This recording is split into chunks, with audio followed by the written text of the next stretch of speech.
can take for now from Austin Azu, who's currently in Asaba, and of course Chinwe Ugele in Umuahia, Abia State Capital. Thank you so much for joining us, and once again, Happy New Year. And please keep tabs on the people there, how they're celebrating, because we'll still circle back to you to tell us how the celebrations are ongoing.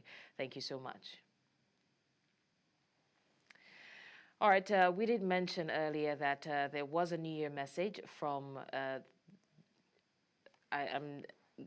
from the vice president, from a former vice president of Nigeria.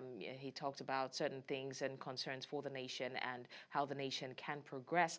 Now we're being joined by attorney at law and social reforms crusader Evan Tufeli, who will be speaking to us from Atlanta in the U.S. to help us make sense of everything that the former vice president has promised Nigerians or has assured Nigerians or asked Nigerians to hope for in his New Year message. Evan Tufeli, thank you for joining us and Happy New Year to you. Thank you. Good morning to you. Good afternoon from over here. Now, Evans, having listened to the former vice president speak on the New Year expectations and hopes and aspirations, how much hope would you say that this actually inspires in the people, especially Nigerians? Well, is it the former president's speech or the president's speech? The former president and the former vice president. Sorry for the confusion. Well, what I saw was a speech of hope, which was put out there, which actually is not different from what we've heard in the past or what we've seen in the past. It's just a speech of hope. But in our country, Nigeria, like in many other places, this is a speech that is expected to lift the spirit of the citizen, to put them in better light and to give them hope for the future, inspire confidence, and direct their minds towards the projection of government so they are well informed and thereby giving them a sense of belonging. Usually, that is what the objective is. No, but the truth is that we have seen speeches in Nigeria. I mean, from independence till now, we have our presidents have written and read one of the best speeches in the world. Okay, but the baseline is that speeches don't make a country. You understand? Now, it's talking about the fact that they're going to create a company that will guarantee credit. They're going to create so many issues around that will boost the economy and improve the lives of the people and the rest of that. But I talked about CNG, they talk about all those things. But remember, I've been saying these things since inception, since this government came into power. I mean, the steps and the planning and the processes and all that, we've not seen them. We've not seen those. We've not seen the far-reaching commitment of government to guaranteeing the improvement of the lives of the citizens. We've not seen it from insecurity to economic downturn to, the lack of coordination to issues in education, in labor, medicals, as public health care, and the rest of that. We've not seen it. And we are still being promised. This government is a year and into administration. I mean, we've not seen those very graphic values delivered to the people in exchange for the exercise of democracy. We've not seen it. So what we've had and what we've seen so far are promises upon promises upon promises upon promises. So it's hard actually to begin the year with further promises. It's very hard. I mean, if you've not seen deliverables for the past how many years when this government emerged, and in the new year, the first day of the new year, we are not being shown the deliverables of the promises made before. Now you are being promised other deliverables in the first day of the year. So when are we going to see the promise? When are we going to see the value of governance? When are we going to have a bite on the physical manifestation of good governance in Nigeria?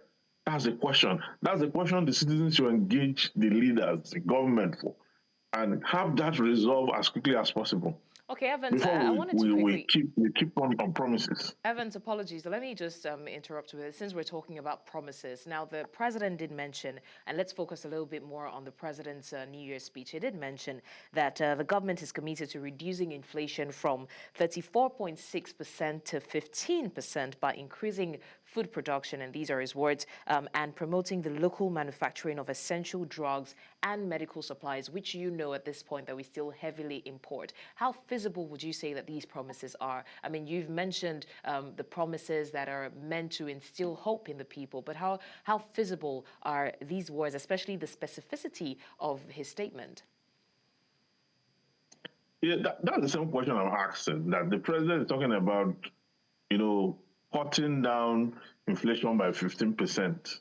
Okay, take it down from 34, percent, and then bring it down. And you ask him now, okay, if that is what they're going to do, what have you taken care of the variables, the areas that jack that is making inflation to get to this level in the area of food security?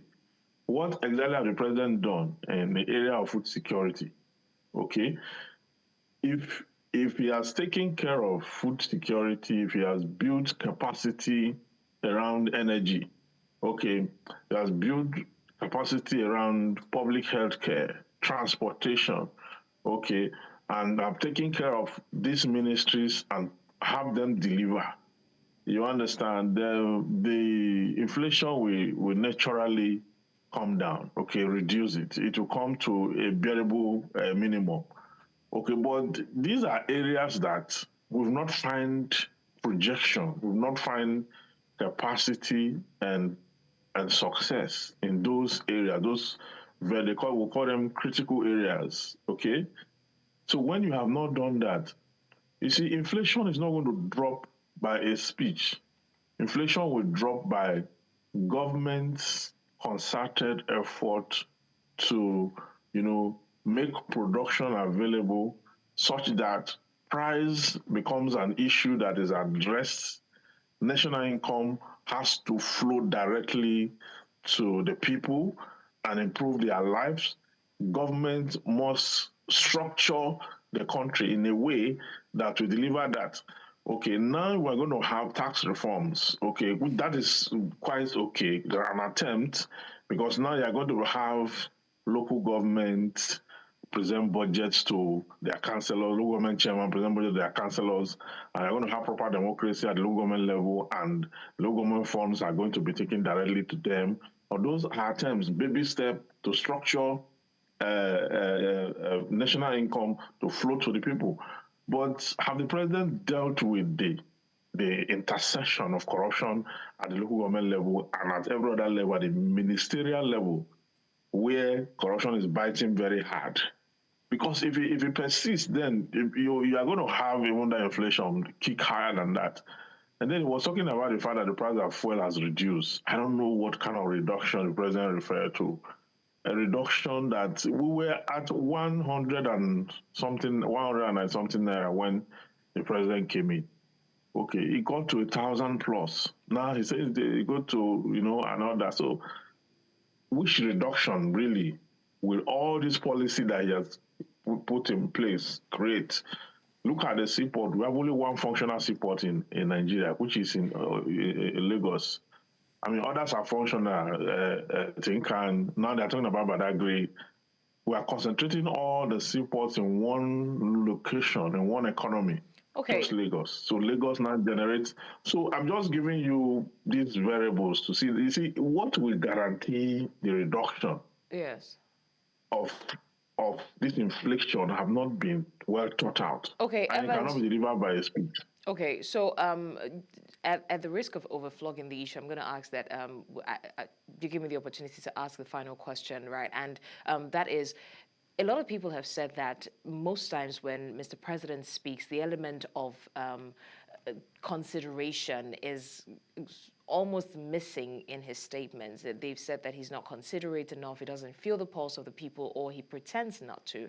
So what specific expectations would you or the ordinary citizen have had about what the president should have told Nigerians on New Year's Day? What do you think Nigerians would have loved to hear? Very quickly. Well, I would have thought that, the survival instinct in man should have been addressed, because the people may break loose at any time if that issue is not addressed, and that's the issue of food security. You saw how people went out to scramble for food and they got themselves killed, children to adults and all that, because they went to get palliatives. That would have sent a message to the president that all is not well at all. We've not been, that is not the way we were living before he came in. So that is how people now live. Then there is a need for him to look into that issue, address food security. I would have thought that maybe you have a whole paragraph to address food security and to tell us how is going to make that happen, and to show us a blueprint to that effect. Okay? So food security was one for me, very critical. Public health care was the second for me. It's not just about governance and then talking serious economic jargons. It's about survival of the citizens first. The Constitution says the security and welfare of the people shall be the primary purpose of government. And also, that is where this government derive a legitimacy from. So why is the president talking off the roof? You understand? CNG is important, but it's not as important as food security, and that should be addressed critically. That is where the bulk of the issue is. All right. Now, the issue of all those extraneous issue of airports and all that is not important. What is important now is that your citizens survive the times. Okay. Evan Sufeli, this is the most we can take. Attorney at law and social reforms crusader. Thank you so much for joining us.